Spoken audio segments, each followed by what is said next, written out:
Now what are you doing right now? I'm giving this a little baste, and that's not something you want to do early on, that's something you want to do at the end. And that's just gonna, with about 15 minutes left, and that's gonna help that turkey skin crisp up just a little bit. You want to baste it equally, all parts, get the wing, get the legs, get down on that thigh. That brine is what is the key to getting all these lower parts a little bit more caramelized and a nice equal caramelization on the whole turkey. Really goes, a little of that brine goes a really long way in the end. And right now you can see on the temp we're at about 168. It's absolutely perfect timing. So we're going to take the turkey out. We're going to let it sit and rest for about 20 minutes. Let all the juices sort of equalize inside there before we start carving it.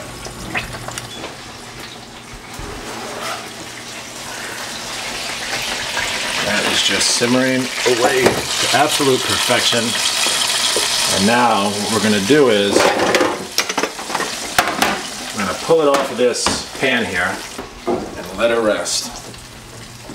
Okay, it's going to sit here for about 20 minutes, and then at the end of the day you're going to see a whole bunch of delicious juices down there. You can see in the cavity the apples and the sage and everything has sort of done its due justice at this point. And I'm going to start by degreasing this pan and just kind of get rid of all of that excess fat, or at least most of it. You're going to want to leave a little bit in there just so we can caramelize up some vegetables and herbs. And really, pan gravy is a very simple thing because the turkey has done all the work for us. It's rendered down all this incredible stuff, and that's pretty much just the reduction of the essence of the turkey, all of its moisture, and that caramelization is actually a very good thing. So I'm going to take a little bit of shallot and just sort of coarsely chop it. All of this is going to get strained out, so you don't need to worry too much about the size of the cut, though you don't want it to be too big. Take a couple of cloves of garlic, which we've already have the skin off.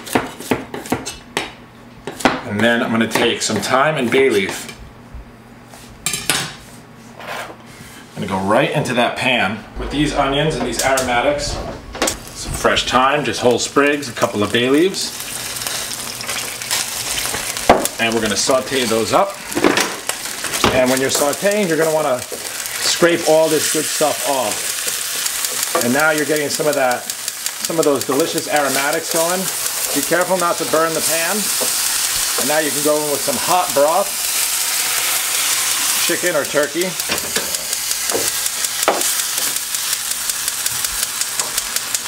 And we're going to use that to sort of scrape this down. And look at how the bottom of the pan comes totally clean. That's what your goal is here. And in my house, gravy is like one of the most important things you can possibly have. And we like it to be kind of simple. We like that natural flavor. We like a little bit of the herbs, a little bit of the shallots, just to sort of improve the quality of it. But we don't throw anything crazy in it. We stay away from the mushrooms. We stay away from other things that would sort of take away from the natural flavor. I'm going to put in a little bit more here because we go through a lot. So this recipe is fairly simple. 4 little cans of chicken broth, and then you can put in 1 whole shallot, 2 cloves of garlic, 3 bay leaves, and 2 sprigs of thyme. And do it right in the very same pan. And this is a great thing to do while your turkey is resting, actually. Everyone always sees this sort of finished with butter. We're going to make what's called a roux. And a roux is a great thickening agent for a pan gravy because it allows you to incorporate the butter without it sort of separate and breaking. This will sort of bind it all together so it's one uniform gravy. I've got a couple of pieces of unsalted butter here, cubed and softened, and we're going to do this over medium-high heat. Now, sequencing is an important thing. Turkey out, turkey rests. Get the pan gravy going. Once the pan gravy is sort of all coming together, get your roux going. If you have your roux ready ahead of time also, that's not a big deal because cold roux works just fine in this. Once that butter's melted, we're going to add some all-purpose flour. And once it's sort of at that point right there where it's all melted and starting to bubble, just drop your heat to about medium and start folding in some flour.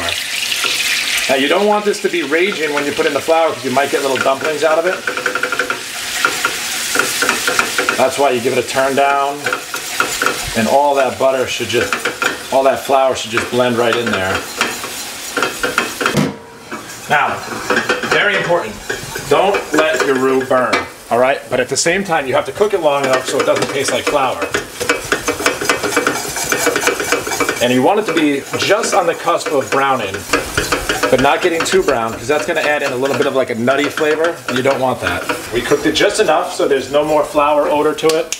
That probably, or that will mean that the flavor is gone also. It's nice and thin, kind of like a slurry. So now, when you add roux, you add slow, and you allow your pan gravy to come back to a full boil.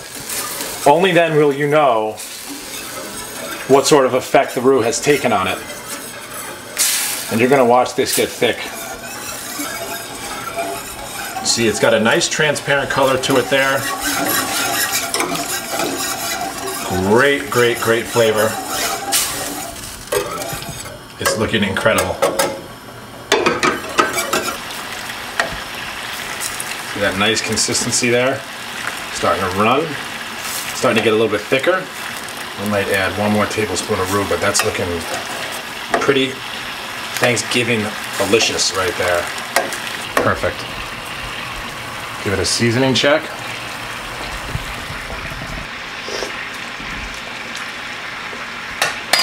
It was better than I could have expected. Really sensational. All right, so when that boils, for the last time, we're gonna strain it. So from boiling hot, use your towels, be very careful. Go right through your strainer. You can go with a finer strainer. I like to leave a little bit of it, a little bit of the goods still in there. Though because we coarse chopped, it's not gonna pass through this strainer.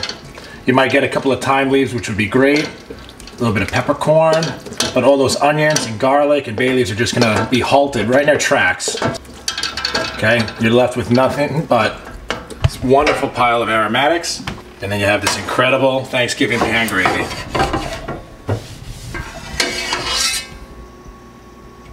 Great consistency. Great flavor, great odor, and above all, it still tastes like turkey. It didn't pick up too much of any other flavor. Got some great bits in there. That's gonna be amazing. Everything good.